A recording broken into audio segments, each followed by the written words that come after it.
Hello guys, this is Akash and you are watching self reflection classes. Today we are going to start fraction.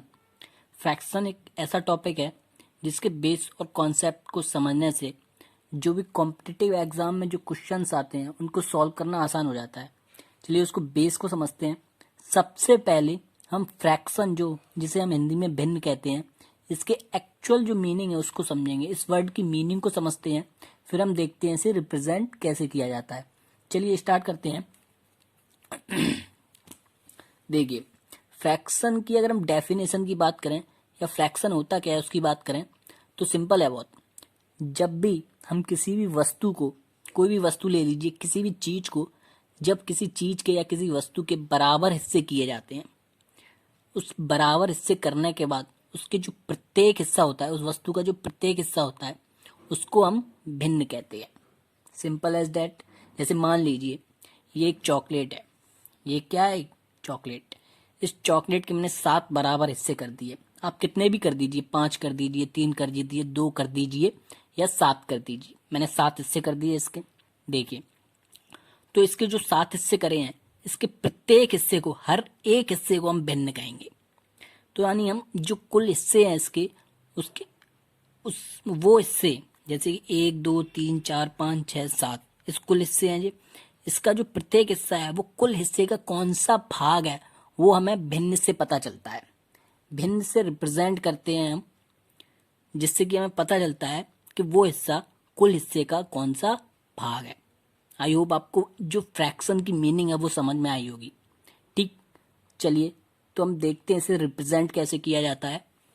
देखिए, अंश बटे हर, यानी कि जो भिन्न होता है उसे हम रिप्रेजेंट करते हैं अंश बटे हर में। इस लाइन को हम बटा बोलते हैं, और जो अंश होता है उसको इंग्लिश में न्यूमरेटर बोलते हैं, और हर को हम डिनोमिनेटर बोलते हैं। तो देखिए, अंश जो होता है, अंश को हम क्या कहते हैं? लिया गया भाग, लिया गया हिस्सा। और हर जो डिनोमिनेटर होता है उसको हम बोलते हैं कुल बराबर हिस्से। देखिए, किसी भी वस्तु के या किसी भी चीज के हमने जो कुल बराबर हिस्से किए हैं उसको हम हर से रिप्रेजेंट करेंगे, और उनमें से जितना हिस्सा हम लेंगे या जो हिस्से बचे हुए हैं उसको हम अंश से रिप्रेजेंट करेंगे, यानी न्यूमरेटर से रिप्रेजेंट करेंगे। चलिए इसे समझते हैं न्यूमेरिकल फॉर्म में कैसे रिप्रेजेंट किया जाता है। देखिए, ये एक चॉकलेट थी, इसके प्रत्येक हिस्से को हम भिन्न बोल रहे थे, यानी इसका प्रत्येक हिस्सा है उसको हम 1/7 से रिप्रेजेंट करेंगे।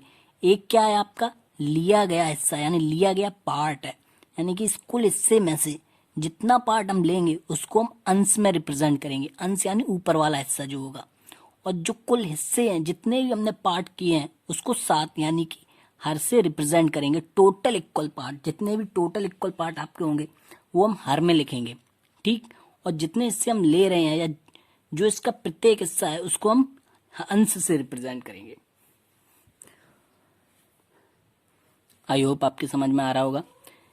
जैसे मान लीजिए, अगर मैं इसी पार्ट के, यानी कि इस चॉकलेट के 2 हिस्से कर देता हूँ, यानी कि मतलब कि सॉरी, इसके 7 हिस्से हैं, इसमें से 2 हिस्से ले लेता हूँ, यानी कि मान लीजिए ये हिस्सा भी मैंने आपका ले लिया। तो जो 2 हिस्से ले लिए मैंने, अब इसका जो 2 हिस्से मैंने लिए हैं, इस 2 हिस्से, ये दूसरे जो 2 हिस्से हैं वो कुल हिस्से के कौन सा भाग है?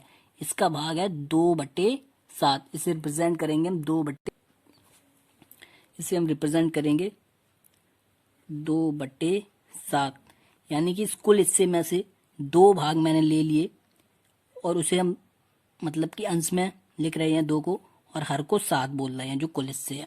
आई होप समझ में आ रहा हो। जैसे मान लीजिए इसके, और देखिए अब इसके जो बचे हुए हिस्से हैं 1 2 3 4 5, तो इसे कैसे रिप्रेजेंट करेंगे? इसे हम करेंगे 5/7, 5/7, 5/7 बोल सकते हैं इंग्लिश में से। ठीक, तो जो इसका न्यूमरेटर है वो 5 है और डिनोमिनेटर इसका 7 है। आई होप आपके समझ में आया होगा।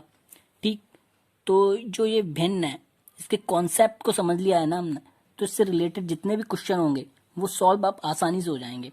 ठीक, जो वर्ड प्रॉब्लम के क्वेश्चन होते हैं उसके लिए जो एक्चुअल मीनिंग है उसको समझना जरूरी था हमारे लिए। ठीक, तो आई होप आपके समझ में आ रहा होगा।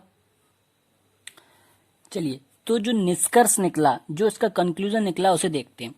देखिए, 3/5 लिखा हुआ है, तो इसका मतलब क्या है किसी भी चीज के हमने 5 हिस्से किए हैं, कुल 5 हिस्से हैं, उसमें से 3 हिस्से को हम रिप्रेजेंट कर रहे हैं, या 3 हिस्से को हम रिप्रेजेंट कर रहे हैं लेकर या देकर, या बचे हुए बोल सकते हो। तो 5 में से 3, 3/5 का मतलब 5 में से 3। जैसे कि अगर लिखा हो 7 में से 4 हिस्से, तो हम क्या बोलेंगे इसे? 4/7, 4/7 बोलेंगे। 4 हिस्से हैं और 7 भी हिस्से हैं, 7 लेकिन कुल हिस्से हैं, उनमें से 4 हिस्से हमने लिए हैं या दिए हैं या बचे हुए हैं, जो भी हो उसे हम रिप्रेजेंट कर देंगे 4/7 से। तो आई होप आपको समझ में आया होगा फ्रैक्शन का जो एक्चुअल मीन है वो आपको समझ में आ गया होगा। डेफिनेशन है जो इसकी वो आप याद रखिए, यानी कि किसी भी चीज के या किसी वस्तु के जो हम बराबर हिस्से करते हैं, बराबर हिस्से करने के बाद उस वस्तु के प्रत्येक हिस्से को भिन्न कहते हैं, और भिन्न को रिप्रेजेंट कैसे करते हैं वो मैंने आपको समझा दिया। तो आई होप आपके समझ में आया होगा। तो चलिए अपना ख्याल रखिए, अपनी फैमिली का रखिए और आसपास के लोगों का ख्याल रखिए। तो चीज़ों को पढ़ते रहिए, समझते रहिए। एक बात हमेशा याद रखिए, आपका पढ़ा हुआ जो भी आपने पढ़ा है वो आपका कभी व्यर्थ नहीं जाएगा।